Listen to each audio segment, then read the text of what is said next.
YouTube, what's good? It's your boy T Busy, and I'm back with another video for you.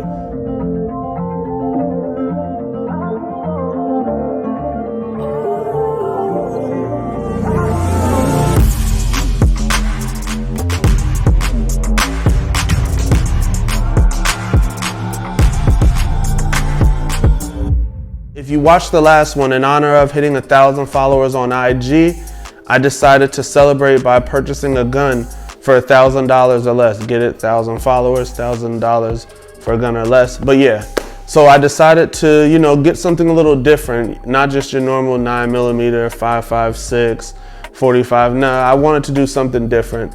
So what I picked up was the Smith and Wesson MMP 5.7. And if you're unfamiliar with this caliber of the 5.7 by 28, in 1989, NATO solicited for a cartridge that was better than the 9mm.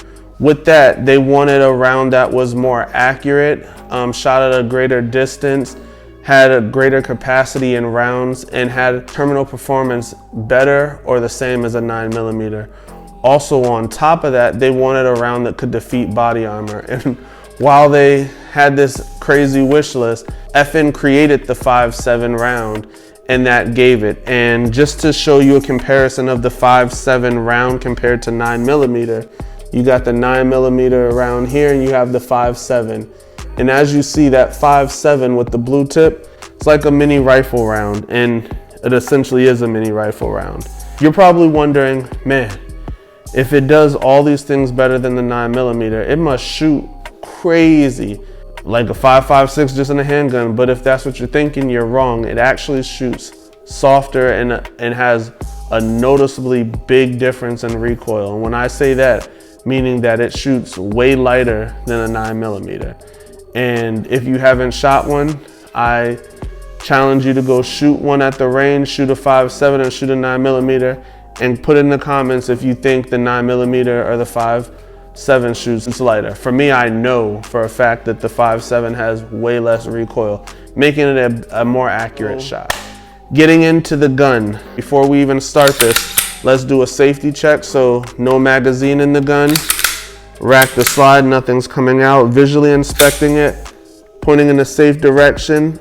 Bow! As you see, the gun is now clear. So let's get down to it. When you look at the gun, the first thing you notice is it has this nice aggressive slide. You get the dual mill cuts in the slide, which lighten the load going back when you're firing the weapon. Again, making it shoot flatter and having that less recoil. Also, right out the box, you get the threaded barrel, which is pretty impressive for a gun in this price range, right? The MSRP on the gun, my fault, $699. You can find it for $650, $600, maybe $750.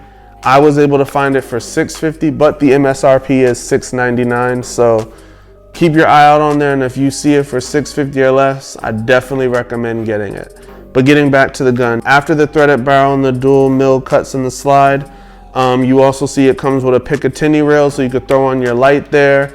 The threaded barrel, you could put on a compensator or shoot it suppressed if that's your thing. Also comes optic ready, so you have the slide here where you could throw on a red dot to, make it more accurate. For me, I did pick up a red dot, which I'll be putting on. And for me, if you watch a lot of my videos, you see that I really, really do love Holosun. And that's what I picked up. I picked up the Holosun HLS 507K X2 version. So I'll be putting that on and making it one of my go-to for my nightstand gun and switching them out. I don't like to keep just one nightstand gun. I train with so many guns, so I definitely will add this to the new rotation once I get familiar with it and confident with it. So after you have the threaded barrel, the optic cut, the Picatinny rail, also the gun is fully ambidextrous. So you have your safety on here, and if you don't like safety, to each his own. So I'm not telling you which one to do. But if you do like it, there is ambidextrous there. Your slide lock, slide release, ambidextrous, and also the magazine release. You can switch it for lefties as well. So again, the gun fully ambidextrous is another great selling point. The next thing, and to me, my favorite thing about the gun is the flat facing trigger, which has such a beautiful break on it in the reset.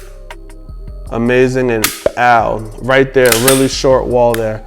Also, which is probably, I should have probably mentioned this in the beginning, the most important thing about the gun that Smith and Wesson had and did different, and bear with me, let me read this so I don't butcher it.